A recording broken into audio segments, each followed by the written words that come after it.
Assalamualaikum warahmatullahi wabarakatuh. Waalaikumsalam warahmatullahi wabarakatuh. Alhamdulillahilladzi faradat taubatan nasuha wa harramal israr. Ashhadu an la ilaha illallah wahdahu la syarika lahul malikul alam. Wa ashhadu anna sayyidana Muhammadan abduhu wa rasuluhu sayyidul anam. Allahumma sholli wa sallim ala sayyidina Muhammad Sallallahu alaihi wasallam wa ala alihi wa sahbihi ajma'in, amma ba'd. Ila hadratil kiram, kepada para alim, para ustadz, para tokoh masyarakat beserta para sesepuh, wabil khusus ketua DKM dan jajarannya, ketua RW dan jajarannya, ketua RT dan jajarannya, juga para kasepuhan yang tidak kami sebut satu persatu, namun tidak mengurangi rasa hormat dan takzim kami. Hadirin jamaah Masjid At-Taqwa rahimakumullah. Pertama-tama mari kita panjatkan rasa syukur kita kehadirat Allah Subhanahu wa ta'ala. Sholawat beserta salam semoga selalu tercurah limpahkan keharibaan junjungan kita, Baginda Nabi besar Muhammad Sallallahu alaihi wasallam. Semoga kita semua benar-benar menjadi umat yang selamat dunia dan akhirat, serta mendapat syafaat di yaumil kiamat. Amin ya rabbal alamin. Hadirin yang dimuliakan Allah Subhanahu wa ta'ala, kita mengingat kembali tentang sabda baginda Rasulullah Sallallahu alaihi wasallam, Innallaha la yanzuru ila suwarikum wa amwalikum walaki yanzuru ila qulubikum wa a'malikum. Ini hampir semua kita bukan hanya pernah mendengar, tapi bahkan menghafal. Tapi kadang-kadang kita ini lupa, karena memang tempatnya salah dan lupa. Kalau yang tidak pernah salah, tidak pernah lupa, barangkali kita semua jadi wali. Gak pernah salah, gak pernah lupa. Mungkin kita semua ini sudah diangkat jadi wali kekasih Allah Subhanahu wa ta'ala. Nah benar terus kan? Karena kita tempatnya salah, tempatnya lupa, maka kita ulang-ulang. Dan ini merupakan pesan dari Rasulullah Sallallahu alaihi wasallam yang sangat-sangat berharga.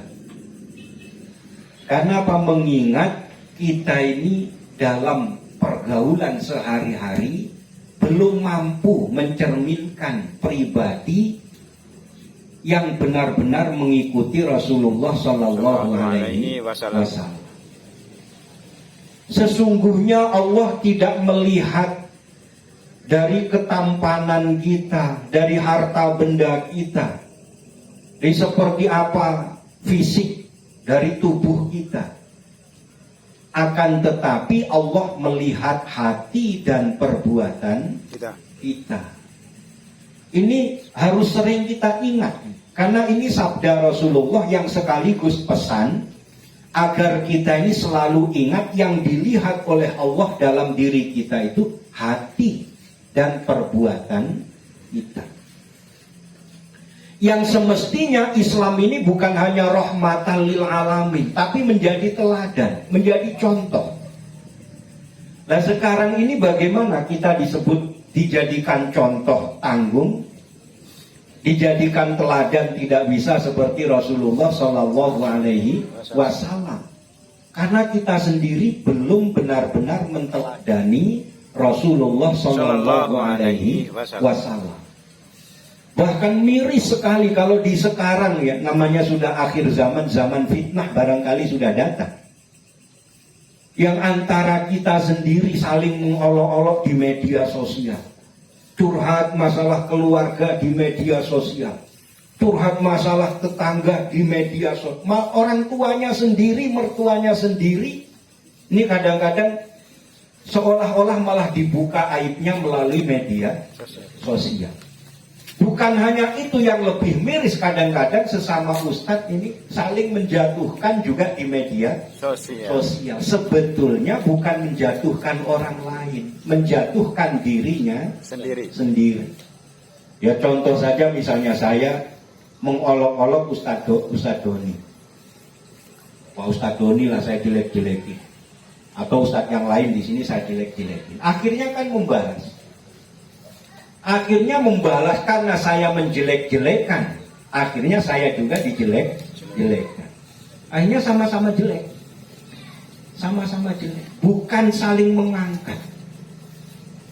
Ada kesalahan, kalaupun kita memang mampu mengingatkan, japri saja. Atau kalau perlu kita datangi, kita sowan, kemudian kita luruskan, tabayun.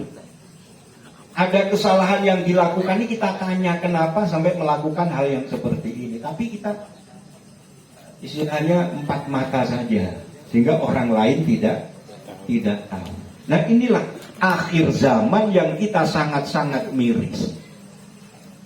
Kalau dalam Al-Quran Allah Subhanahu wa ta'ala berfirman, ya ayyuhalladzina amanu dkhulu fisilmi kafah wala tattabi'u khutuwati syaiton innahu lakum aduwwum mubin. Ini juga satu pesan yang sangat keras. Hai orang-orang yang beriman, masuklah ke dalam Islam secara kafah, secara utuh, secara keseluruhan. Dari hati kita ya benar-benar hatinya seorang muslim, hati yang tenang, hati yang damai, hati yang merasakan dekat dengan Allah, hati yang penuh dengan keyakinan, hati yang punya kesiapan, siap untuk menjalankan perintah Allah, juga meninggalkan larangan Allah Subhanahu wa ta'ala. Menjadi muslim yang hakiki. Bukan hanya hatinya yang muslim, tapi juga lisannya, ucapannya, ucapan seorang muslim, ucapan yang membawa keselamatan. Kata-kata yang mengandung hikmah, yang saling mengingatkan. Tawasau haq wa tawasau bis sabr. Ini lisan kita kadang-kadang tidak menjadi muslim. Di hatinya sudah muslim, lisannya, ucapannya belum mencerminkan pribadi muslim. Kata-katanya belum mengandung hikmah, tidak saling menasehati dalam kebenaran, tidak saling menasehati dalam kesabaran. Tadi yang ada malah saling mencemooh, malah saling menghina, malah saling menghujat. Akhirnya sama-sama terhujat, sama-sama terhina. Ini yang benar-benar perlu kita jaga. Maka kalau disesuaikan dengan sabda Rasulullah SAW tadi, Allah itu melihat hati dan perbuatan kita. Hatinya muslim, lisannya muslim, perbuatannya juga kadang muslim, kadang bukan muslim. Sudah hatinya muslim, ucapannya juga muslim, perbuatannya kadang belum mencerminkan akhlaknya seorang muslim.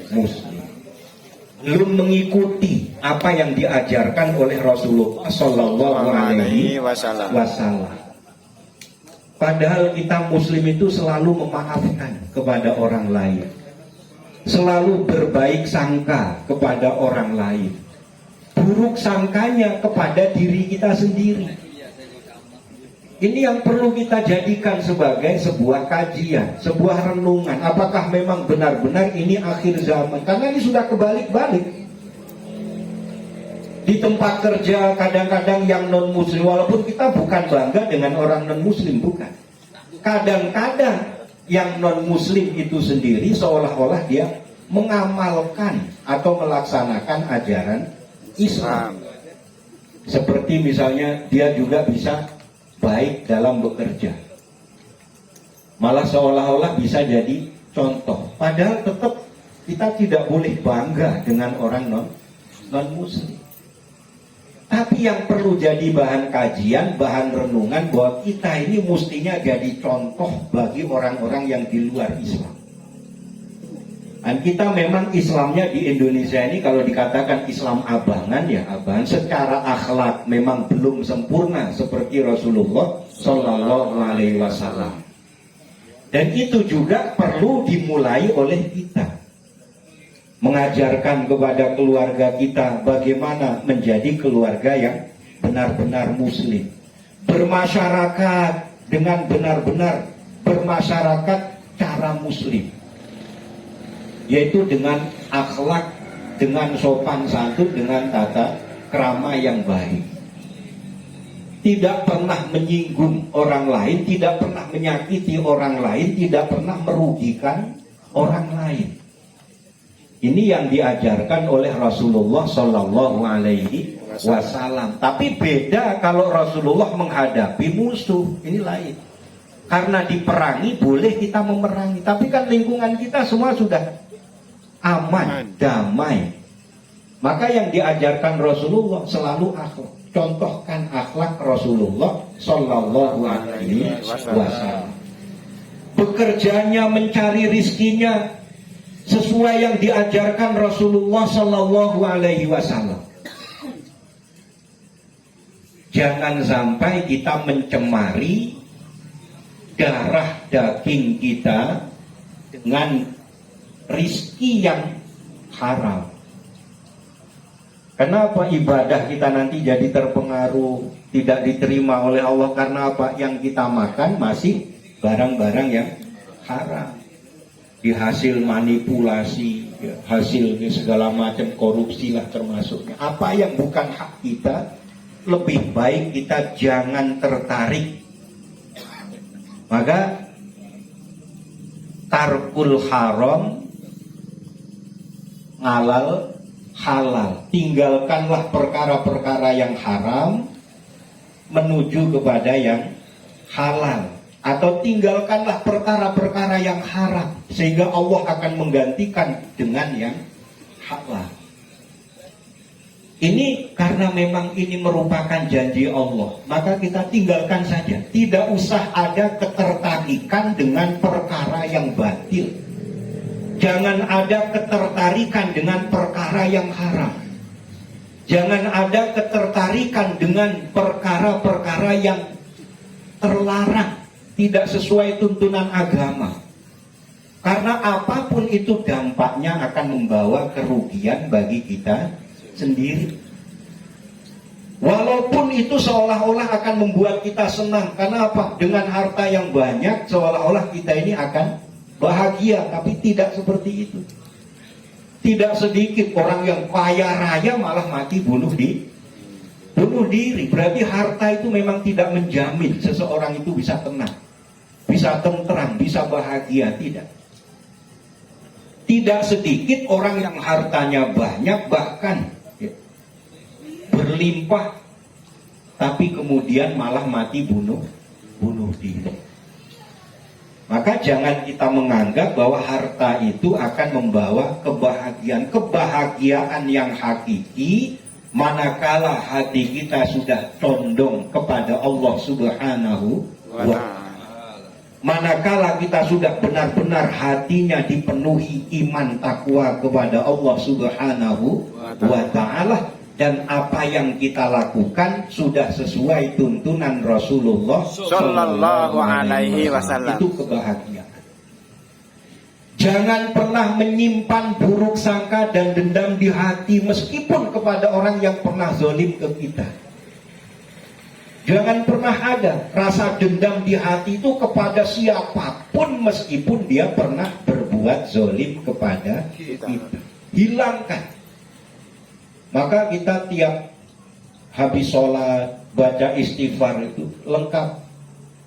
Dari mohon ampun kepada Allah untuk dosa kita, kemudian untuk orang tua kita, untuk guru-guru kita, untuk mukminin, mukminat, muslimat al-ahya'i minhum wal amwat, yang masih hidup maupun yang telah meninggal dunia. Kalau kita biasakan hati kita ini hati yang legowo, hati yang pasrah tawakal kepada Allah Subhanahu wa ta'ala, tidak pernah mengeluh dengan apa yang dikodok dan kodarkan Allah kepada kita, maka Allah pun akan ikhlas ridho kepada kita. Nah, ridhonya Allah kepada kita ini akan menjadikan kita orang yang senantiasa dalam kasih sayang Allah dunia sampai akhir. Amin. Ini yang perlu kita hilangkan, resah dan gelisah masalah dunia.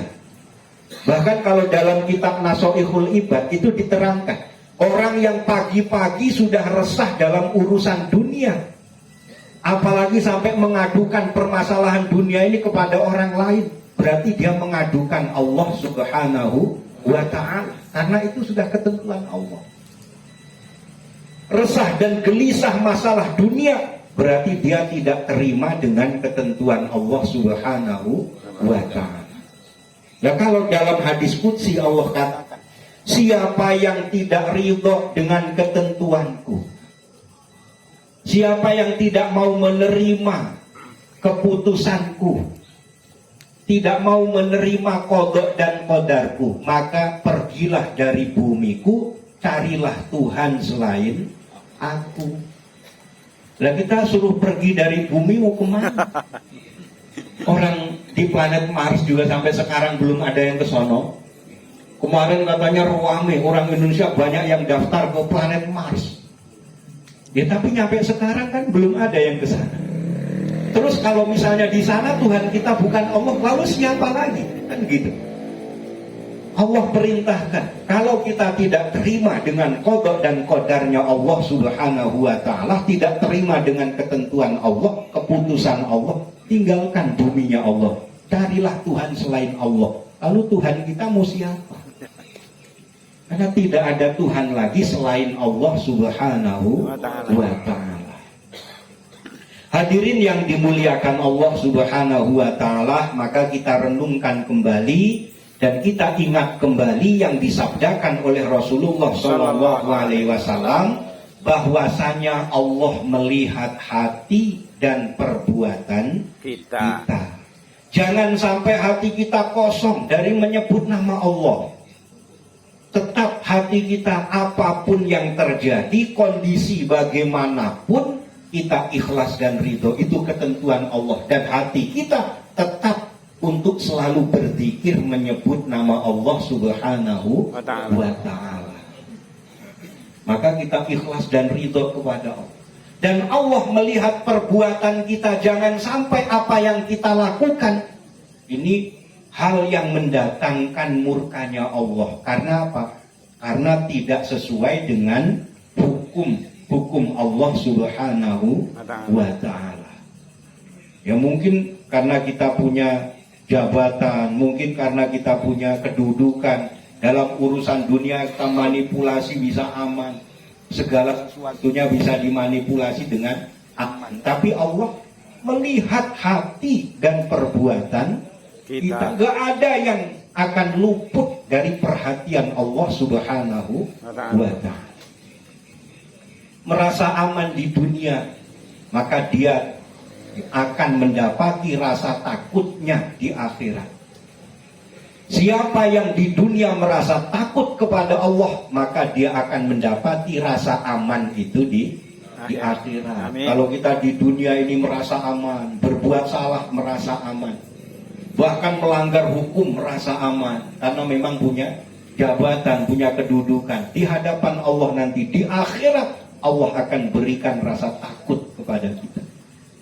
Tapi kalau sekarang kita takut kepada Allah karena Allah mengawasi kita. Yang kita lakukan semua diawasi oleh Allah, dilihat oleh Allah. Kita takut kepada Allah. Di akhirat Allah akan memberi rasa aman. Karena Allah yang menjaga kita, Allah yang mengamankan kita. Amin ya rabbal Alamin. alamin. Nah, mudah-mudahan kita semua ikhlas dan ridho menerima qada dan qadarnya Allah Subhanahu wa ta'ala, sehingga Allah ridho kepada kita semua dengan mengampuni segala dosa dan kesalahan kita, menerima semua amal ibadah kita, mengabulkan segala doa dan hajat kita. Amin ya Dan Rabbal. semoga Allah jadikan keluarga kita sakinah mawaddah warahmah, putra putri kita solih dan solihah, ala hadihin niyah walikulli niyatin solihah, wa ila hadratin nabiyil mustafa sayyidina Muhammadin Sallallahu alaihi wasallam, wa ala alihi wa ashabihi wa azwajihi wa dhurriyyatihi wa ahli baitihil kiram. Sayulilahumul Fatihah. A'udzu billahi minasy syaithanir rajim. Bismillahirrahmanirrahim. Alhamdulillahi rabbil alamin. Ar-Rahmanir-Rahim. Maliki yaumiddin. Iyyaka na'budu wa iyyaka nasta'in. Ihdinas siratal mustaqim. Siratal ladzina an'amta 'alaihim ghairil maghdubi 'alaihim waladdallin.